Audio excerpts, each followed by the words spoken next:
Alright guys, meron lang tayong titingnan, no?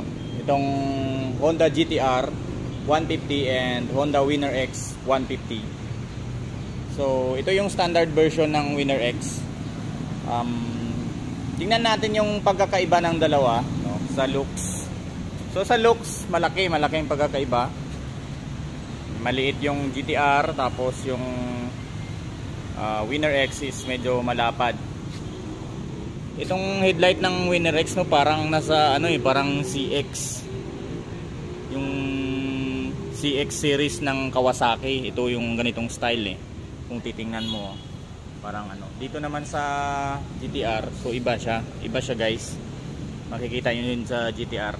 Pero sa mags nila guys, no, parang parehas lang.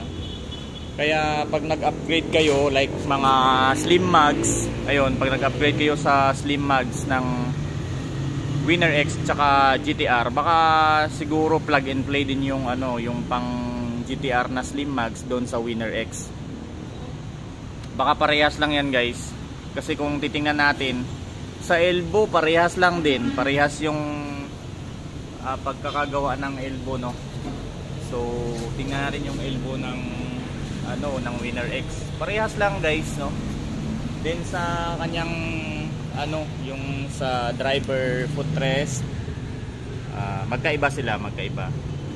Itong sa Winner X is ayan, natutupi siya guys, tapos dito hindi.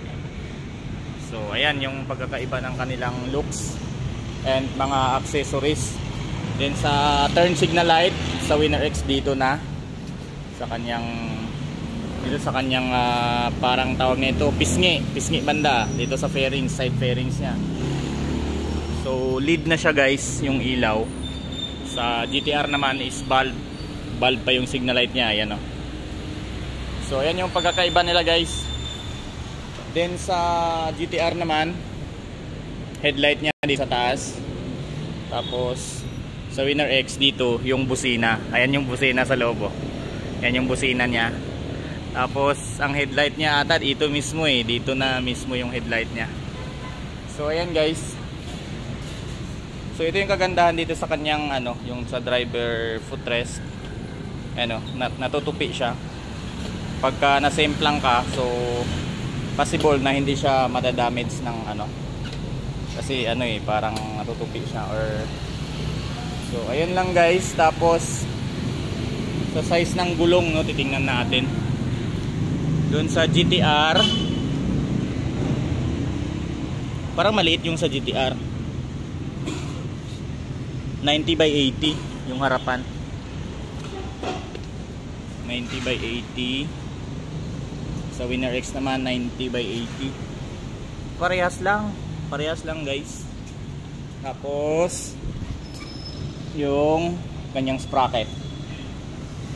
Tingnan natin yung sprocket niya. 44, tapos yung size ng gulong 120 by 70. Sa GTR naman 44 din guys, 120 by 70. So yun ang pagkaiba. Sa muffler yun din, muffler saka caliper. Ayan yung caliper ng Winner X, parang silver siya na nakadikit doon sa swing arm. So malupit din. Ayan muffler niya, medyo marumi lang guys kasi hindi pa na bagong dating kasi ito na unit. Then itong GTR, ayan, halos parehas lang yung yan kulay gold. Ayan lang guys sa looks, no. Tapos sa makina, parehas na dito 6 speed. Ayan, parehas non-ABS. Yung kasi yung premium ng Winner X, yung premium ng Winner X tsaka yung racing, yun yung ABS talaga. So yan lang pagkakaiba guys, no. So possible na pag nagpalit kayo ng slim mags, pwede yung slim mags ng GTR or RS150 dito sa Honda Winner X. So kasi hindi malayo yung sukat ng kanilang mags. Then sa brake system, parehas lang. Sa pag mag-upgrade kayo ng big elbow, parehas lang din. Same ano lang guys, no, parehas lang yung hugis ng kanilang elbow. Tapos sa engine displacement, halos hindi magkakalayo guys, parehas lang, no. So ayan lang, sa horsepower lang siguro magkakaiba. So magre-research tayo ng kanyang specs, sa kanyang horsepower, kung ano yung diferensya, din ilalagay natin sa comment section. So ayan lang guys, thank you so much.